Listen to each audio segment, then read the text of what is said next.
안녕하세요. 저는 경기도에서 거주하고 있는 32살 남자이고 제겐 결혼한 지 3년이 된 아내가 있습니다. 20살 풋풋한 대학교 시절 제게 눈에 띄는 한 여자가 있었습니다.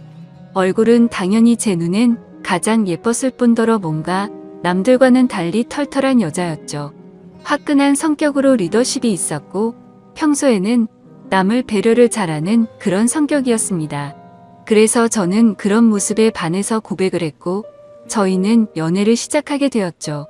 보통 조신한 느낌이 전혀 없는 와이프 성격이어서 고백을 했음에도 걱정이 됐습니다. 서로의 자존심이 부딪혀서 싸움이 잦지 않을까 생각했죠. 하지만 오히려 우리 둘의 성격은 정반대이다 보니 서로 이해를 잘해주려고 노력했었습니다. 그러다 보니 아내와 저는 7년이라는 오랜 시간 동안 교제를 해왔는데 크게 싸운 적이 5손가락 안에 꼽을 정도로 싸운 적이 별로 없었습니다. 그리고 만난 지 1년도 채 안 됐을 때 저는 군대로 가게 되었는데 그렇게 짧게 만났음에도 제 아내는 2년이라는 긴 시간 동안 한결같았습니다. 사실 저는 제가 군대에 가게 되면 대부분의 여자들이 그러듯 제 아내도 다른 남자를 만나지 않을까 생각했습니다. 왜냐하면 제 아내는 남자들 사이에서 항상 인기가 많았기 때문이죠. 하지만 그렇게 인기가 많았음에도 단 한 번도 다른 남자에게 한눈도 팔지 않았습니다. 저는 그런 모습에 또 다시 반했고 그때 다짐을 했죠. 이 사람과는 평생을 함께하고 싶다. 빨리 자리를 잡아서 꼭 결혼을 해야겠다라고요. 그렇게 저는 무사히 군대를 전역하고 나서 하루라도 빨리 제 아내와 함께 지내고 싶어서 열심히 살았습니다. 그래서 대학교를 다니면서도 항상 전액 장학금을 받고서 졸업을 했고 안정된 직장에 취직한 뒤에 제 아내와 백년가약을 맺었습니다. 평생을 함께하고 싶었던 제 아내와 결혼을 하고 3년 동안은 누구보다도 행복하고 재미있는 결혼 생활을 이어갔습니다. 근데 갑자기 청천벽력 같은 비보가 전해졌습니다. 장인어른께서 교통사고로 인해 갑자기 세상을 떠나게 되셨다고 연락이 왔습니다. 정말 말로 할 수 없을 만큼 충격적이었죠. 항상 인꼬부부 같았던 장인어른과 장모님은 저에게 존경의 대상이셨습니다. 장인어른은 건망증이 심한 장모님이 세상을 떠날 때까지 평생 책임지실 거란 말씀을 입에 달고 사셨죠. 건강하게 살아야 한다며 등산도 꾸준히 하시고 식단 관리까지 할 정도로 자기 관리가 철저하셨습니다. 그리고 장인어른은 제게도 아들처럼 대해주셨어요. 삶에 대한 얘기도 해주시고 부부간의 생활을 어떻게 해야 하는지 많은 조언을 해주셨죠. 그런데 그런 훌륭하신 분이 땡손이를 당해서 세상을 떠나다니 정말 너무 많이 슬펐습니다. 그렇게 장인어른을 떠나보낸 저희 부부는 얘기를 나누었습니다. 외동딸인 제 아내는 장모님께서 혼자 계시는 게 걱정된다고 하였고 마음이 추스러질 때까지 저희와 같이 지내는 게 어떻겠냐고 물어봤습니다. 저는 평상시에 저를 아들처럼 잘 챙겨주신 장모님이셨기에 흔쾌히 그러자고 했습니다. 그렇게 장모님과 저희는 함께 지내게 되었습니다. 장모님은 제게 항상 고맙다며 맛있는 음식들을 만들어 주셨습니다. 평소 잠이 많은 아내 때문에 아침을 못 먹고 출근을 했었지만 장모님 덕분에 아침을 거르는 일이 없어지게 되었죠. 장모님은 하루 종일 일을 하려면 아침밥이 가장 중요하다고 강조하셨습니다. 그렇게 현명하시고 사위를 아들처럼 잘 대해주시던 장모님이셨는데 또다시 저희 부부에게는 참담한 일이 생겼습니다. 평온하게 잘 지내고 있던 저희에게 들려온 충격적인 소식은 장모님의 건망증이 점점 심해지면서부터입니다. 어느 날 제게 파출소에서 연락이 왔습니다. 그 댁의 장모님께서 지금 길을 잃어버리셔서 파출소에 와 계시다고요. 아내에게 전화했는데 받지 않아서 제게 전화를 걸었다고 하더라고요. 저는 깜짝 놀래서 그 길로 회사에서 조퇴를 하고 파출소로 달려갔죠. 자초지종을 들어보니 장모님은 마트에 장을 보러 가셨고 집으로 돌아오려고 하는데 갑자기 길이 생각이 나지 않았다고 하셨습니다. 저는 바로 병원으로 장모님을 모셨고 아내에게 연락해서 병원으로 오라고 했습니다. 병원에 도착한 아내와 저는 검사 결과를 듣게 되었습니다. 의사 선생님은 장모님께서 치매가 발병하셨다고 했고 저희는 정말 또다시 큰 충격을 받게 되었습니다. 그날 이후로 장모님의 병세는 급속도로 악화가 되더라고요. 평소처럼 거실에 TV를 보고 있는데 장모님께서 저를 사위라고 부르는 게 아니라 대뜸 남편이라고 부르더라고요. 처음에는 치매 증상이 오래 지속된 게 아니셔서 장모님은 말 실수를 했다면서 제게 미안하다고 몇 번을 사과했지만 저는 오히려 그런 장모님의 모습이 슬프고 안쓰럽더라고요. 그래서 저는 장모님께 괜찮다고 걱정하지 말라고 말씀드렸고 앞으로 치매 증상이 더 심해지면 어쩌면 좋을지 아내와 상의를 하곤 했습니다. 그러다 어느 날 아내는 동창회 모임을 가게 되어서 저녁에 장모님과 제가 단둘이 있어야 할 때가 있었습니다.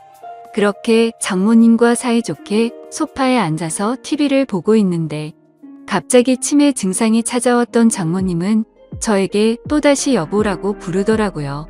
그러더니 갑자기 제게 뽀뽀를 하려고 하더라고요. 예전에는 치매 증상이 와서 저한테 여보라고 부르면 제가 돌아가신 장인어른인 척하면서 맞춰드리기는 했지만 장모님이 저한테 뽀뽀까지 하려고 하니까 도저히 어찌할 바를 모르겠더라고요. 그래서 저는 그런 장모님에게 아무렇지 않은 척하면서 뽀뽀하는 장모님을 막으려고 최대한 애를 썼지만 힘이 워낙 좋으셔서 피하기가 참 힘들더라고요. 평상시에 아무리 아름다운 외모를 가진 장모님이었다고 해도 존경하는 장모님이고 제 아내의 어머니인데 그런 분이 저보고 여보라고 부르면서 뽀뽀를 하려고 하니 정말 부담스럽고 너무 당황스러웠습니다. 다행히 그때 때마침 제 아내가 집으로 돌아왔고 당황해 하고 있는 저를 보면서 뛰어 들어오더라고요. 아내도 너무 놀랐는지 장모님을 떼어내며 엄마 정신 차려 징그럽게 무슨 짓이야 라고 말하는데 내심 치매로 힘들어 하시는 장모님을 보고 있으니 마음이 아팠고 속상하더라고요. 평소 저를 아들처럼 생각해 주신 분인데 이제 저를 못 알아보시고 장인어른으로 착각하고 계시니 장인어른이 돌아가시고 얼마나 힘드셨으면 저렇게 하실까 생각하니 너무 마음이 아팠어요. 그 후로 한동안 치매 증상이 나타나지 않다가 아침에 일어났더니 장모님은 이제 원래의 모습이 사라지셨습니다. 정상적인 사고방식은 볼 수가 없었고 치매 증상이 계속 이어졌습니다. 이제는 저에게 우리 사위라고 말하지 않고 항상 우리 서방, 우리 여보라고 말씀하십니다. 저는 장모님께서 저를 보고 남편이라고 생각해도 아무렇지 않게 받아들이고 있지만 그런 장모님을 보면서 제 아내는 매일 밤마다 혼자 숨어서 울기만 하네요. 저도 이렇게 마음이 아프고 슬픈데 제 아내는 오죽할까요? 갑자기 건강하시던 아버지가 곁을 떠나가고 의지하던 어머니는 갑자기 치매 증세가 발병하셨으니요. 아내는 엄마가 아이가 된 것 같아서 너무 속상하고 슬프다고 했고 그런 엄마 때문에 제가 매일 힘들어하는 것 같다면서 저에게 미안하다고 매일같이 사과를 하네요. 저는 진심으로 괜찮다고 생각해서 아내에게 괜찮다고 말하지만 아내는 장모님을 요양원으로 보내서 모시는 게 어떻겠냐고 하는데 저는 솔직히 요양원으로 보내고 싶지는 않더라고요. 제게는 너무나도 완벽하고 예쁜 아내를 힘들게 키워주신 훌륭한 분인데 고작 치매라는 병 하나가 걸렸다고 해서 쓸쓸하게 요양원에서 지내게 할 수는 없겠더라고요. 그렇게 저는 단호하게 아내의 제안을 거절했고 제 고집으로 인해 장모님과 함께 살고 있었습니다. 그런데 며칠 전 밤에 제가 일찍 잠들어서 안방에서 혼자 자고 있었는데 아내가 잠시 마트에 간 사이에 장모님께서 제가 자고 있는 안방으로 들어오셨습니다. 뭔가 감촉이 느껴져서 눈을 떠보니 장모님께서 제게 키스를 하고 계시더라고요. 처음에는 방이 어두워서 제 아내인가 싶었습니다. 그런데 대뜸 이런 적이 없었기에 저는 다시 자세히 보니 장모님이더라고요. 그때는 얼마나 놀랐던지 모르겠네요. 저는 깜짝 놀란 나머지 그런 장모님을 밀치면서 저도 모르게 무슨 짓이에요 라며 화를 벌컥 내버렸습니다. 제 화난 모습에 장모님은 결국 아이처럼 눈물을 흘렸습니다. 아내는 마트를 다녀오고 나서 장모님이 우는 모습을 보면서 놀라더군요. 갑자기 무슨 일이냐고 물었고 저는 어떻게 된 일인지 차분히 설명을 해줬습니다. 충격받은 아내는 한동안 실성한 사람처럼 펑펑 눈물을 흘리기 바빴고 그날 밤 제게 진지하게 말했습니다. 이러다간 일이 더 커질 것 같다며 제발 요양원에서 모시자고 애원을 했습니다. 아내는 만약 자신이 혼자 사는 미혼이었다면 장모님을 요양원에 보내지 않고 본인이 치매에 걸린 엄마를 케어했을 거라고 하며 지금 결혼한 입장에서 저와 계속 마찰이 일어나다 보니 도저히 지금처럼 다 같이 지내면서 모실 수는 없을 것 같다고 하더라고요. 저는 아내가 어떤 마음으로 그렇게 애원하는지 알았죠. 그래서 저는 도저히 고집을 부릴 수 없어서 아내의 뜻에 따르기로 결정했습니다. 사실 저 또한 고민은 많았습니다. 아내에게 조차 말하지 못한 사실이 있었죠. 아내가 없을 때마다 장모님은 저에게 몰래 다가오셔서 한마디씩 하셨습니다. 우리 딸 혼자라 외로울 텐데 아이 한 명 더 가지는 거 어때라고 물으셨고 제가 방심한 사이에 엉덩이를 만지기도 하고 갑자기 스킨십을 하셔서 놀랄 때가 한두 번이 아니었죠.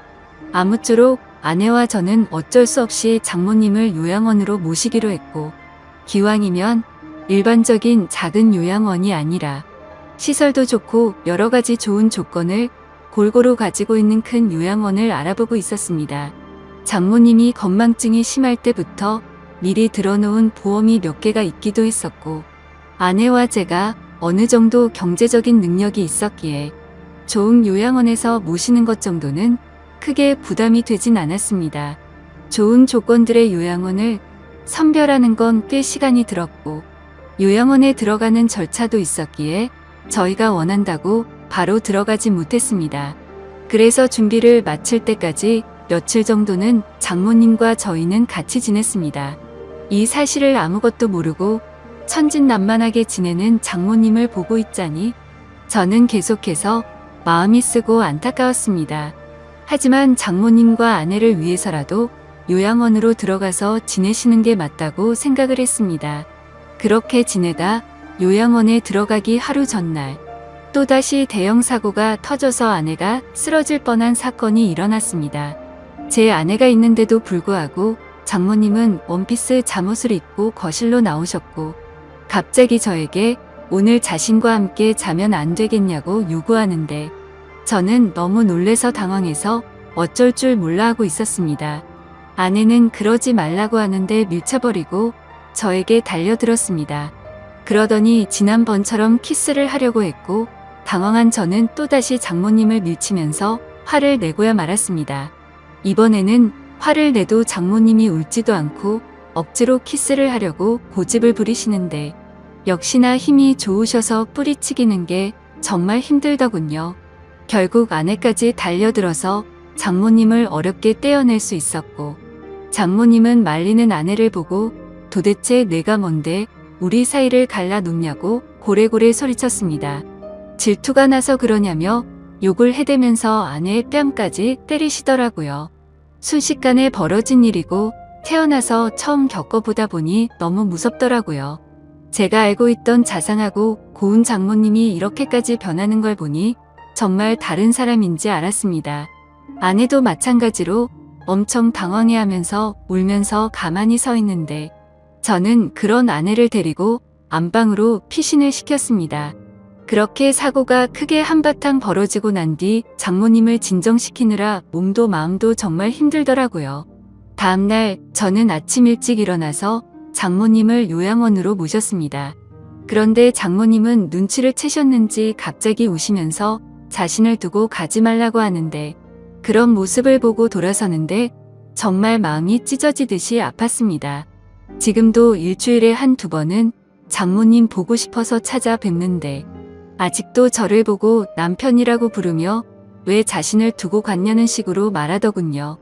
면회를 가고 집에 가려고 하면 제발 나 좀 데리고 가달라고 울고불고 난리가 납니다. 그런 모습을 보면서 아내도 저도 찾아뵐 때마다 마음이 너무 아프고 찢어지지만 아내가 저보다 더하면 더했지 덜하진 않을 것 같습니다. 어제도 찾아뵀지만 아내는 도저히 적응이 안 되는지 그런 장모님을 볼 때마다 울기 바쁘네요. 장인어른이 돌아가신 지 마음이 추스러지지도 않았는데 얼마 지나지도 않아서 장모님이 바로 치매가 걸리셔서 아내 입장에서는 심적으로 정말 많이 지쳐있을 것 같습니다. 이러한 사정을 잘 알고 계신 제 어머니도 어떻게 이런 일이 벌어질 수 있냐며 연락을 드릴 때마다 제 아내를 잘 위로해주라고 항상 말씀하시네요.